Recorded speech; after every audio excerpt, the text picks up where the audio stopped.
think tank, which means we have academic freedom. People can think whatever they want. They can say whatever they want. We're like a university, except where, everybody loves America. But your message is not getting through there, obviously. Yeah, well, what is the message? The message that our scholars in general have, and in particular to our economists as well, is that this is a specious argument that the administration is making, that tariffs are in fact taxes, and a trade war is bad for everybody. Now, when you're working for the administration, you do what you have to do, but those of us back at headquarters at AEI are not in agreement on this. The president and many of his advisors believe this is necessary to push back against China, that historically China has not played fair. What is your viewpoint of the way China has performed throughout all of this? China has gotten away with more than it should have for a long time, and I believe that the Obama administration should have been much tougher, just as the Trump administration should, about things like intellectual property, the theft and technology transfer, and so forth. But a trade war is absolutely not the way to go. It hurts the poor, it hurts American manufacturers, it hurts American farmers, and it's bad for relations around the world. How do you do it then? How do you make that omelet if you don't break eggs? Well, the way not to do it is to simply put general tariffs on everything. The whole idea is to actually figure out who is doing tech transfer in the wrong way, who is doing theft of intellectual property, and demand that the Chinese government take action. And if not, take it to the international agencies that can enforce that. Exactly, company by company, because we actually have a lot of information about who's misbehaving. So advisors to the president actually believe, a lot of them, total war, right? Not only are we going to do tariffs, we're going to go after them militarily. We are going to go after them in every single way we possibly can, because that's the only way to get them to change. I don't believe it. I don't think it's the right way to do it. In part, not to mention the fact that it may not be worth it. I mean, you don't get everything that you want in international negotiations. The fact that we don't like everything that we get from China doesn't mean we need total war with China.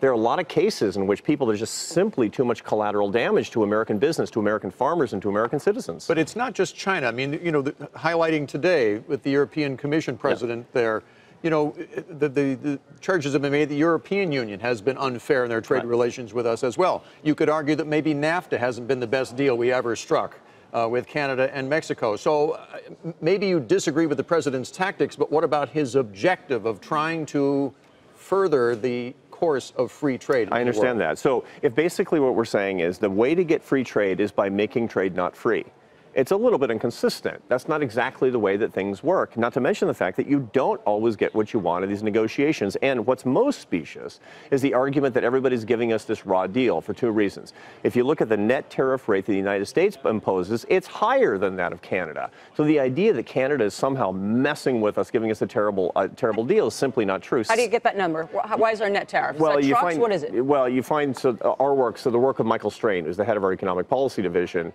at AEI. Basically, you do a blended weighted tariff on all goods and services. That means that doesn't mean that all goods have exactly the same.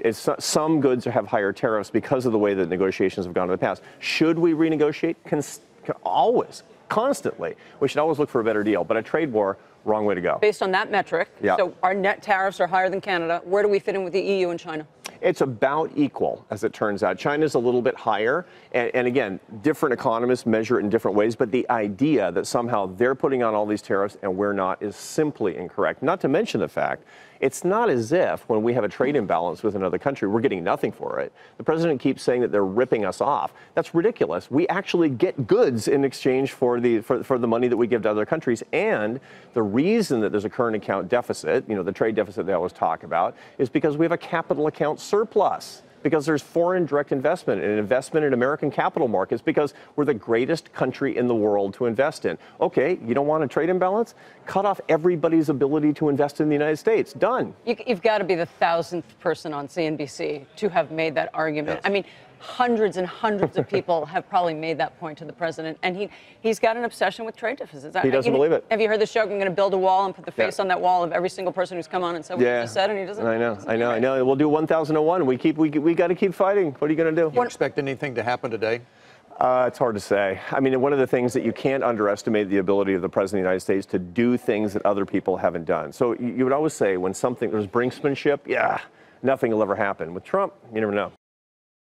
Hey there, thanks for checking out CNBC on YouTube. Be sure to subscribe to stay up to date on all of the day's biggest stories. You can also click on any of the videos around me to watch the latest from CNBC. Thanks for watching.